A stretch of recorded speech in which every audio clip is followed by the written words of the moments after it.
नमस्कार. आज आपण एका खूपच इंटरेस्टिंग विषयावर बोलणार आहोत. तो म्हणजे प्रगत संमोहन तंत्र. यामागे नक्की काय सायकोलॉजी आहे, काय रहस्य आहे, ते आपण आज समजून घेऊया. चला एका एकदम बेसिक पण महत्वाच्या प्रश्नाने सुरू करूया. आपलं शरीर खरंच वास्तव आणि आपली कल्पना यातला फरक ओळखू शकता का? आपल्या मनात ना अशा काही लपलेल्या फ्रिक्वेन्सीज किंवा शक्ती आहेत ज्या आपल्याला जाणवतही नाहीत. हे समजून घेण्यासाठी चला एक सोपं उदाहरण बघूया. जरा विचार करा, आपण ज्या खोलीत बसलोय तिथे असं काहीतरी आहे जे आपल्याला दिसत नाही, ऐकू येत नाही किंवा जाणवतही नाही. काय आहे ते? तर शेकडो रेडिओ वेव्हज, बरोबर?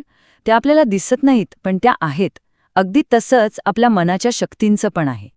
आणि या रेडिओ वेव्हज ऐकायला आपल्याला काय लागतं? एक रिसीव्हर. आपलं मन सुद्धा अगदी तसंच काम करतं.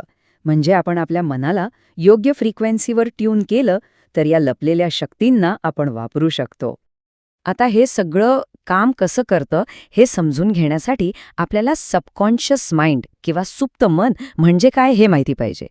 हे आपल्या मनाचा असा भाग आहे ज्याला खरं काय आणि कल्पना काय यातला फरकच कळत नाही. मग विचार करा, जर आपल्या ह्या सुप्त मनाने कल्पनेलाच खरं समजायला सुरुवात केली तर काय होऊ शकतं? यासाठी एक जबरदस्त प्रयोग करण्यात आला होता.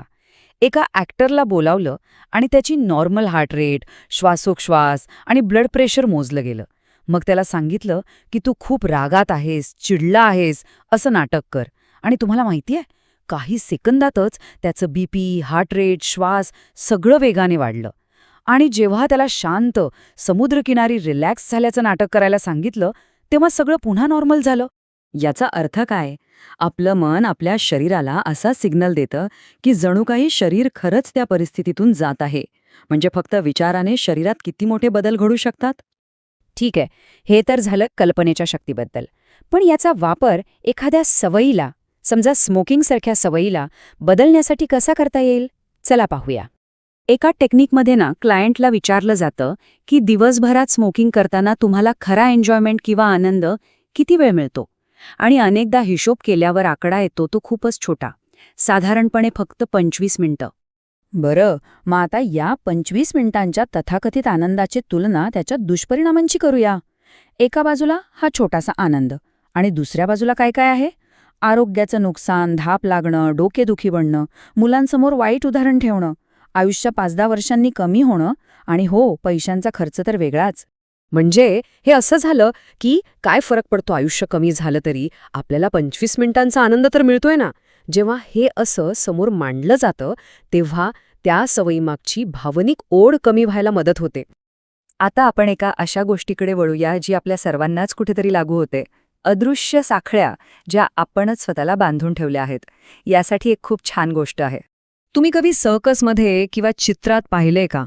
एक भला मोठा ताकदवान हत्ती, त्याला फक्त एका छोट्याशा लाकडी खुंटीला बांधलेल्या दोरीने थांबवून ठेवलेलं असतं. आता प्रश्न हा आहे की तो हत्ती ती खुंटी सहज उपटून फेकून देऊ शकतो आणि निघून जाऊ शकतो, मग तो असं का करत नाही? याचं कारण त्याच्या लहानपणात दडलंय. जेव्हा तो छोटा होता तेव्हा त्याला एका मजबूत साखळीने बांधलं होतं.